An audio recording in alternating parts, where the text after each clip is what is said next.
To discuss, we have joining us now from Chicago, Ravin Gandhi. He's the CEO and founder of GMM Non-Stick Coatings. His company is one of the world's leading suppliers of non-stick coatings to the $9 billion housewares industry. So its products, iconic brands such as KitchenAid, George Foreman, Black & Decker, these are all clients. Ravin, what are your clients saying to you so far? Have you had conversations since yesterday's announcement that these tariffs will be signed next week?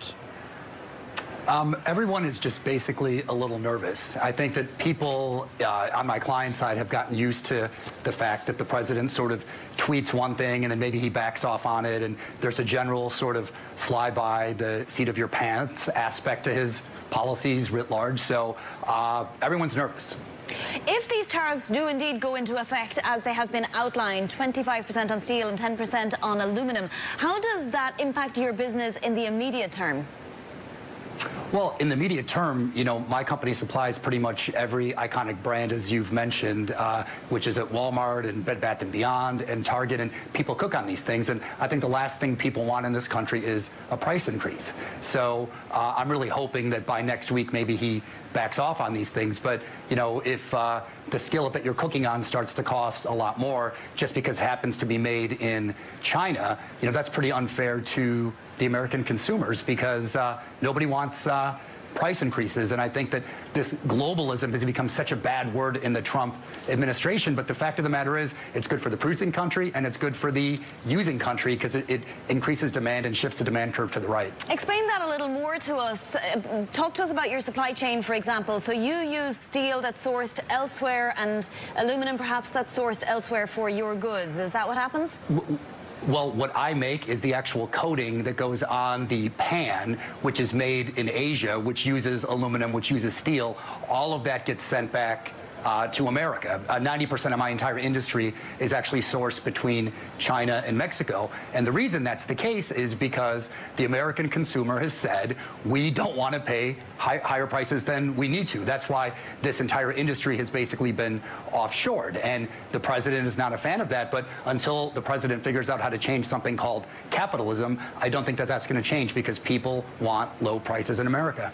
Where would the people that make the products that you then finish, where would they source their steel if there were to be tariffs placed on it? Is it an automatically given proposal that they would then source their steel in the United States?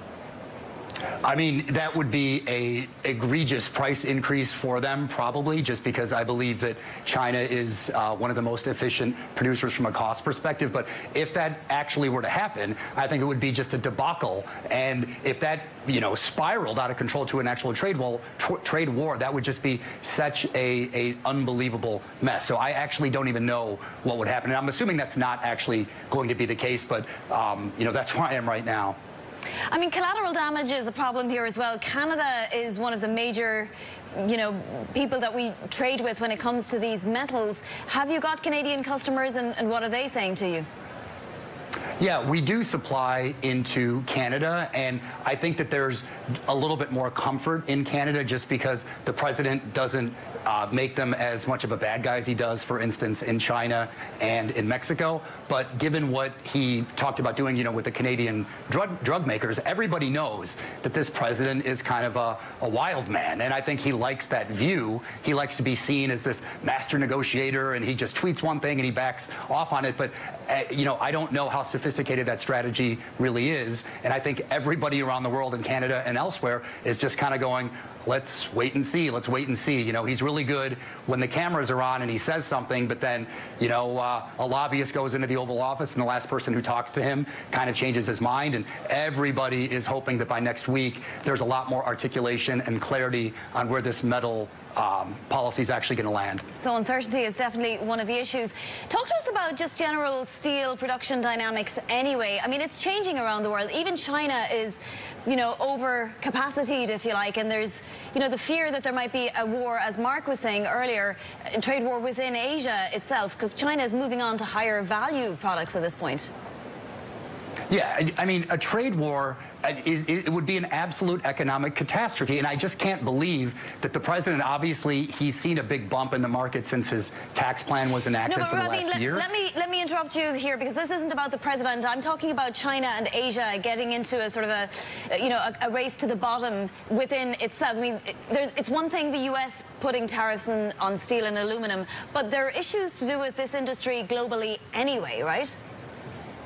Oh, no. I mean, absolutely, that is something, and everybody is obviously nervous about if there is a race to the bottom in Asia, but I don't know that that is going to be dramatically impacted with what we've just seen in the last 24 hours. All right, Ravin, thank you very much for joining us.